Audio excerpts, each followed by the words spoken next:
And ayun na guys, sabi dito, payment successful. So nakapagbayad na tayo sa ating Pag-ibig MP2 account. Hi guys! Welcome back sa aming YouTube channel, and for today's video, tutur naman namin sa inyo kung paano magbayad sa Pag-ibig MP2 gamit ang Maya or GCash. So simulan natin. So sa mga gustong mag-invest sa Pag-ibig MP2 pero wala pa kayong account, meron nga pala kami guys ginawang tutorial para dito. Check nyo na lang sa aming YouTube channel, and ilalagay ko rin yung link ng tutorial sa description and sa comment section ng video na ito. So para sa first step guys, mag-open lang kayo ng inyong browser. So kahit anong browser guys pwede, pag Google Chrome, Brave, or Firefox. And once na-open nyo na yung inyong browser, search nyo lang dito guys yung Pag-ibig Fund Services.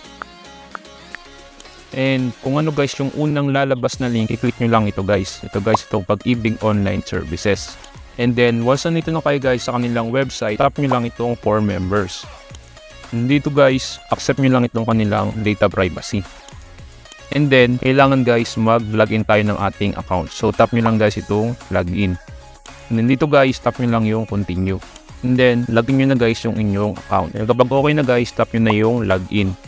Hintayin nyo lang guys. And once na nakalogin na kayo guys, tap nyo lang yung menu button na nasa left top corner. And dito guys, tap nyo yung MP2 savings.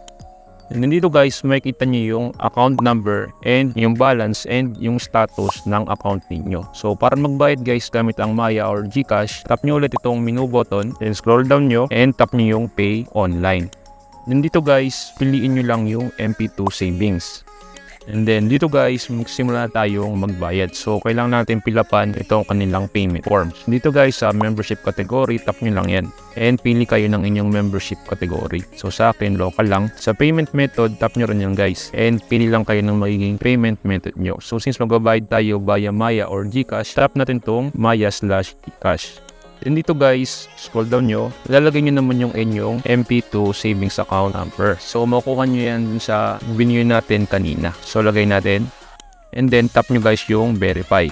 And after nyan guys, lalabas na yung ating members information. So kita nyo dyan guys, lumabas yung members names. And then dito guys sa MP2 savings, ilalagay nyo lang guys kung ilan yung isi-save or i-invest nyo sa inyo MP2 savings account. So sa akin, okay na muna yung 500. Then dito guys sa period covered, lalagay nyo lang kung anong date yung gusto nyong bayaran. So sa akin May, okay na yan. And then yung year, 2025, and yung period covered duration. So pwedeng 1 month, 2 months, 3 months. So sa akin guys, okay na yung 1 month. Scroll down nyo lang guys, dito makikita nyo na merong convenience fee na 5 pesos. Pag okay na sa inyo yan guys, tap nyo na yung next. Then dito guys, maglalagay lang tayo ng ating billing address and contact information. Sa billing address, lagay lang natin yung ating billing address. Then lagay nyo rin yung billing address line 2. So bali dalawang address siya guys. And then yung municipality or city ninyo, and yung zip code nung city or municipality nyo. Then sa country, Philippines, and yung inyong mobile number. So dito sa prefix, kung ano yung saan nagsisimula yung inyong mobile number. So sa akin, 0955. And then lagay nyo na yung mga kasunod na digits ng inyong number. And then yung inyong email address.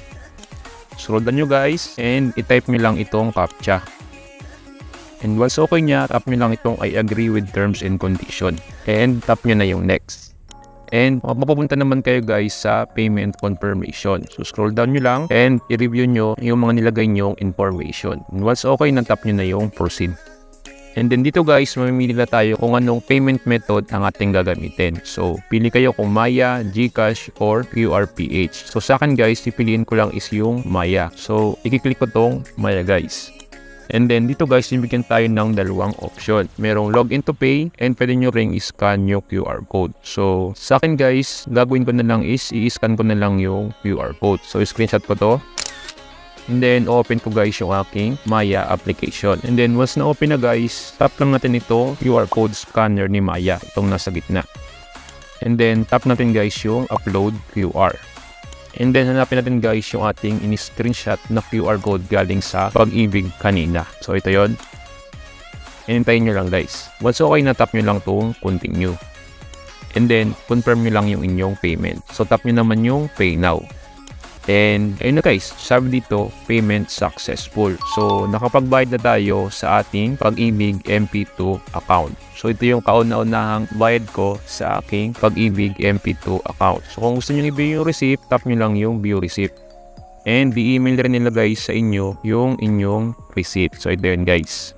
And ayun lang siya guys, ganun lang kasimple magbayad sa Pag-ibig MP2 gamit ang Maya or GCash. So sabi sa Pag-ibig website, magre-reflect yung ating payment within 3 days. So check nyo lang lagi yung inyong Pag-ibig account online para makita nyo yung update kung nag-reflect na. Yun lang guys for today's video. Sana matutunan kayo sa tutorial na ito. At kung nagustuhan nyo yung video na ito, huwag nyo kalimutang i-like, comment, and subscribe para updated kayo sa mga bago naming ilalabas na mga video.